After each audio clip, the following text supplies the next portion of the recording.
For our final keynote session of the day, please welcome to the stage Kevin Maloney, CEO of iTrustCapital. Kevin will be interviewed by Steve McLaughlin, founder, CEO, and managing partner of FT Partners.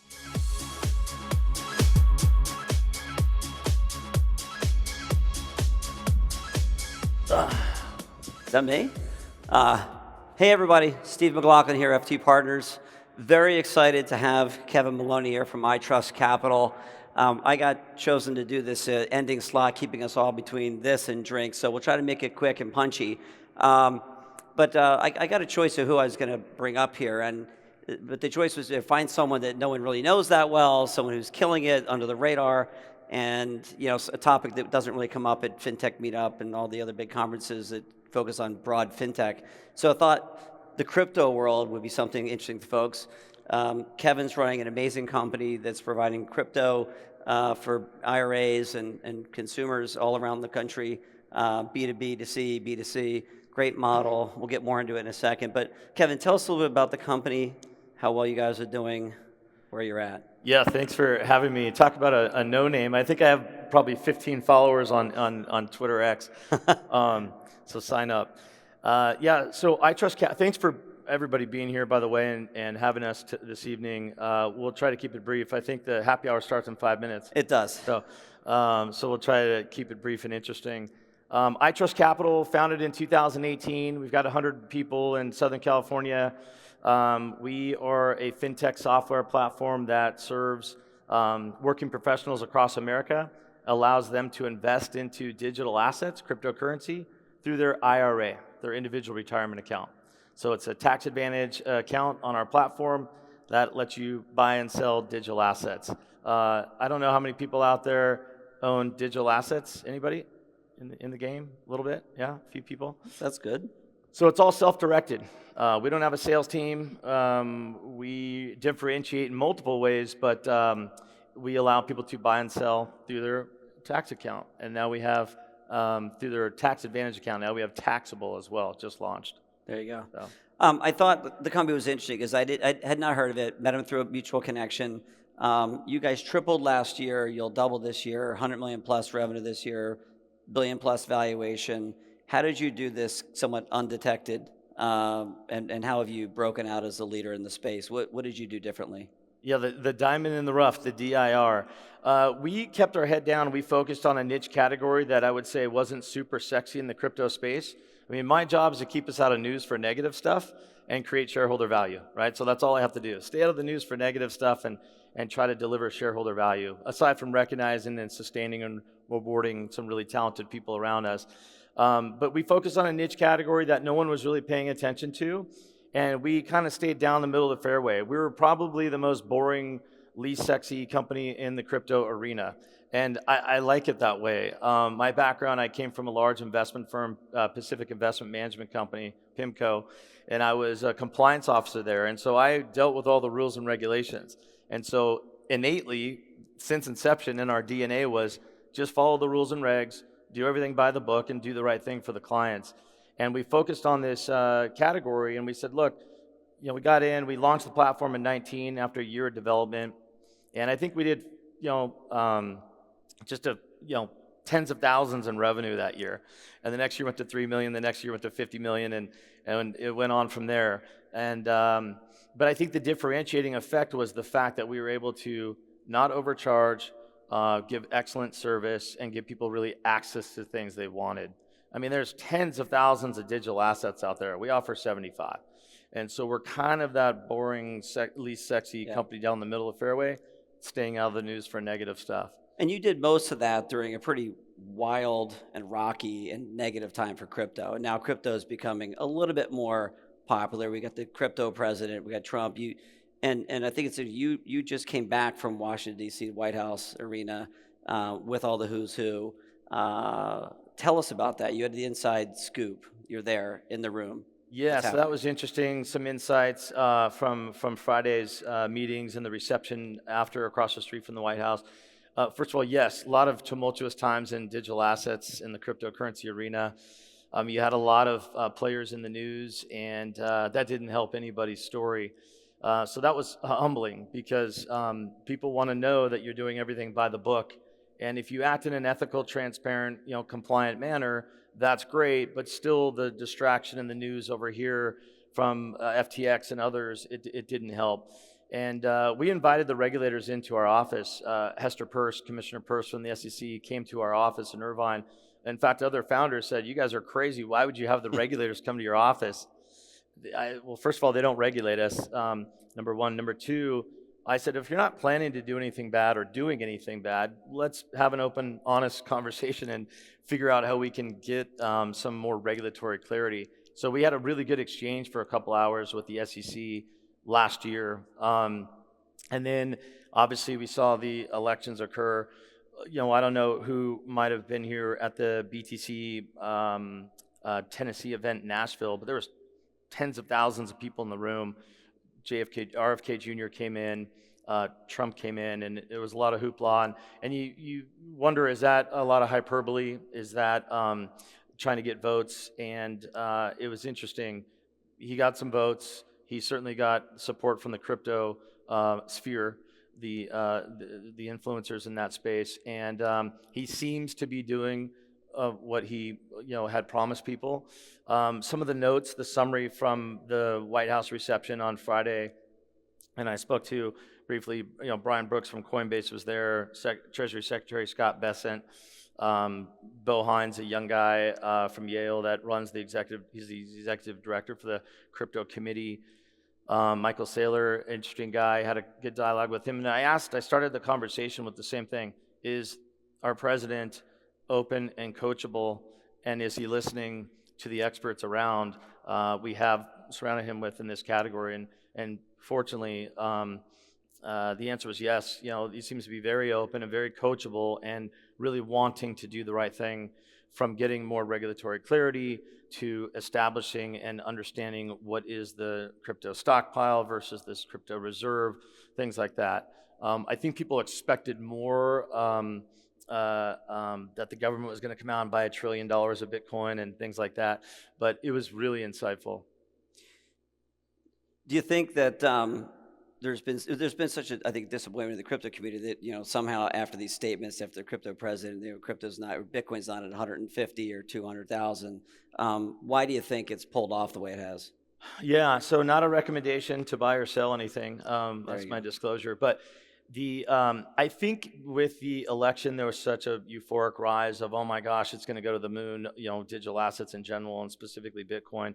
And I think we saw that early run up right after the election, that week, that month following. And when they came out with a little bit more clarity last week about the crypto reserve and the crypto stockpile, and I can explain the difference there, I think people expected more, to start buying $1 to $5 million a day or a week of digital assets, which people had pitched the president on. What really happened was we got a little bit of clarity around Bitcoin, the asset, and the fact that it had been seized through forfeiture and bad actors. So we hold a lot of Bitcoin. That's going to be stored in what they call a Bitcoin reserve, so that you can never sell it, and it'll just sit there and will increase in value, kind of like a hedge, maybe a digital hedge, like gold, digital gold. There's the stockpile of crypto assets also. The government has, through various means and resources, obtained other digital currencies, for example, Ethereum, that they have in a stockpile. And the executive order for the Bitcoin reserve is hold it, just hold it. And you can, in fact, acquire it. We can acquire Bitcoin down the road if we have a budget-neutral approach to getting it, and it doesn't cost taxpayers any money. So there are some approaches that might generate, acquisitions of more Bitcoin. The executive order for the crypto stockpile, for example, Ethereum, the Treasury Secretary and the Treasury of Commerce actually can manage actively that stockpile, that portfolio, buy it, sell it, whatever they want to do. They can actively manage that portfolio like a hedge fund's managing a fund, and they can even sell it and buy more Bitcoin. So that's really interesting. What's coming next is also interesting, is that we're going to get more clarity on stable coins, for example, USDC, US dollar crypto, or USDT. US dollar tether. So we're going to get a little bit more clarity on those so that we have a safe vehicle that is truly stable, pegged to the dollar, that we can use as a vehicle to get in and out of digital assets. That's going to happen. There's a bill being written right now that's going to talk about a myriad of things, but possibly some tax advantage for certain crypto, things like that. There's going to be some regulatory clarity coming out from the SEC. In fact, there's a meeting later in DC this month with the SEC Commissioner Hester Peirce is hosting that. So we're going to get a little bit more clarity around that. So this framework of buy it, it's going to go to the moon. It's not happening right now like the masses had hoped and had bet against early on. But I think we're seeing the pullback because that's it. We're going to get some more clarity. We're going to understand that these things aren't going to go away. The government's not going to shut down banks. We're going to get some regulatory clarity from the SEC, and we have a responsible approach to understanding and managing a reserve and a stockpile. I mean, that's a good start, right? It's step 1 and 2. But there's more to come. I think there'll be some bigger things happening the second half of this year that I think will really benefit the community from a more exciting approach. Talk a bit about how penetrated or under-penetrated the population of the United States is in terms of investing, IRA, the crypto and IRA. Yeah, and so the individual retirement accounts, again, we're a software platform that allows people to buy and sell digital assets on their own through their own individual retirement account, the IRA. And that has tax advantages. We're the biggest, we're the largest crypto IRA platform in the country. We don't compete with Kraken, Binance, Crypto.com, Coinbase. In fact, we work with most of those from a liquidity and or safe storage perspective. We don't touch the client cash. We don't touch the client crypto. It's cash with Wells Fargo, for example. We have qualified custodians that are regulated, and there's very safe, secure storage with Coinbase, for example. We spent 2 hours with them this morning, big partner of ours, and they take security very seriously. We're the biggest, and we'll have, 12, 15 billion on our platform end of this year. There's 13 trillion in IRAs alone, 13 trillion in investable assets, and we're the biggest, and we have, a fraction of that. And there's a lot of discussion out there. Even today, Senator Loomis mentioned every American should buy Bitcoin, I'm summarizing, for their retirement and hold it. It's not my recommendation, obviously, but Senator... The U.S. government, it's got to be. U.S. government, right? Can't go wrong. So there are people feeling a lot more comfortable with this new framework that was discussed in a public forum at the White House. And now people feel comfortable. You're going to see large institutions saying, yes, Mr. or Mrs. Jones, I could see us being comfortable with 1, 3, 5, or 7% allocation. Our clients, just anecdotally speaking, I think they have about 10 to 15% of their portfolio exposed to digital assets. Again, that's all self-directed on them. They decide. But the market is massive. I mean, we have a fraction of it. If just the IRAs alone put 5% of their portfolios into Bitcoin only, right? It's the 15-year-old most stable asset, never been hacked, no issuer, $2 trillion market cap. Well, maybe it's down a little bit today, and long track record, right? So even if they just did that, it's 700 billion in assets that will flow into the digital arena over the next, 5 to 10 year time frame. And we're the biggest. We have 15. So the growth is massive. We tripled last year. We'll double or triple this year. And our model is very simple. We make money when people buy or sell. If you buy $100, I get $1, right? I give you $99 of Bitcoin. That's how we survive, right? And but you're not basing your revenue not on AUM. It's just the trading fees. Yeah, just trading fees. So a lot of people buy it, set it, and forget it. A lot of people in their IRA, they'll just buy it and they'll sit on it. Surprisingly, a really interesting and pretty large cohort of our clients, they're active traders. I mean, our clients will trade their portfolio 3 to 5 times a month in their IRA because there's certain tax advantages, right? So you don't have the capital gain short-term issue. One of the wild things about you guys, I think you whispered to me, but I'll tell everyone because you said I could, 70% margins, like profit margins. Very strong margins, yes. How do you, but it's a direct-to-consumer and B2B2C. How do you guys stay profitable and not balancing profit and growth? Yeah, it's, there's levers that we have to pull with labor, obviously, rent and labor, number 1 and 2 costs, and marketing is a huge expense also. So we pull levers. We're on, we have national TV and radio commercials, and we are really serious about our service. I think the reason we broke out and won in this category, again, very niche category, wasn't really paid attention to widely. We built $1 billion business out of it. And then we listened to our clients and said, hey, give us feedback. What can we do that's unique, better, or different? What do you like? What do you not like? We do 2 surveys a year, and we have hundreds of thousands of people that have signed up, and we'll have millions over the next couple of years. And they give us really good, honest feedback. And whether it's a glitch in our software that affects 12 people, it feels like 12,000 people on Twitter and 5 minutes later. So the thing about retail that's interesting and challenging is that you can't hide anything. You can't hide your weaknesses because it's completely exposed for the masses to see. And I like that because it's real, it's transparent, and we have a very short time to fix it, right? But I think we broke out because we lowered our fees against the market, and we probably, I would say, white glove over service. And that's hard to do in a fintech company. Fintechs are supposed to be good at scale and efficiency. And we figured out how to be really good at excellent service for the demographic, which is the 40 to 60-year-olds, the crypto moms and dads that are, watching their portfolio and coaching soccer or baseball on the weekends, guys like me. They're not betting the farm. They are very curious in participating. They're allocating 5 to 15% of their portfolio, and they don't want to get hacked. They don't want to look dumb, vulnerable, or weak, and they don't have enough to retire on. So why not participate in this area? What if Elon Musk tweets about my favorite coin? Maybe I'll get a little bump. But that's the group of people we service, working professionals across America. And because they're not the early fanatical adopters, maxing out $3,000 on their parents' credit card, buying some curious meme coins, they are mature investors that have seen multiple cycles. They're not betting the farm, but they're invested, and they're serious about it. They want to speak to someone in the U.S. that is going to walk them through the process, and that's what we do. We have an excellent rating on our service, and that's hard to do at scale. We have a few minutes left. You came into the company when it had very little revenue, but you transitioned from a founder to a new CEO of the company. What was that like, and maybe what advice would you give founders that are thinking about making the transition to a more professional management team? Yeah, I was thinking I was the only one that had trials and tribulations and fires to put out. Brian had some big ones too. Ryan, yeah, he left and came back. Yeah, maybe the other guy will come back. The speaker before me. I said, I thought I was the only one. It was really challenging. Look, it's always challenging to work with.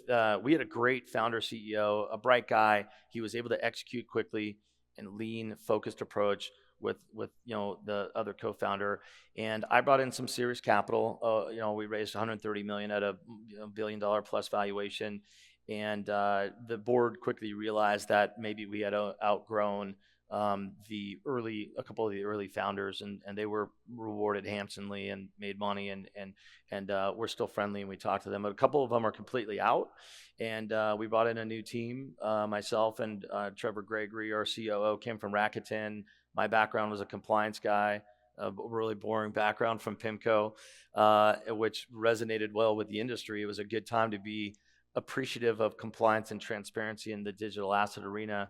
But you name it, we've seen it, we've heard about it. It happened to us, and it's going to happen. I have plenty of advice for struggling entrepreneurs and seasoned, fintech. What's your best advice? I would say get off the couch and stay in the game, no matter how much you fail. I mean, we've went through multiple lawsuits, and you got to have the hustle and grit. I tell my kids the same thing. Don't be annoying, right? Be a good team player. Don't be a know-it-all. Listen, ask questions, solve problems. Literally solve the problem, not the one that you think's important, but the one that the customer thinks important. Get a paying customer. I've got this thing. It's incredible. Is anybody paying? No, it's free. Get a paying customer and get feedback from that paying customer. It's really hard to do that, but and then at the end of the day, navigate through the challenges. Plenty of legal challenges. We had technology challenges. We had vendors and partners that didn't care about the rules and regs as much as we do. So that alignment that Brian talked about with the board is everything for us. Our culture is everything. I mean, you can have a book this thick on strategy, but the strategy doesn't matter if the culture is not there. We have an incredible culture. We had to rebuild a significant part of that. That was humbling. I had to apologize to people for 2 years. I was apologizing for nothing I had done to lots of people, vendors, partners, regulators, you name it.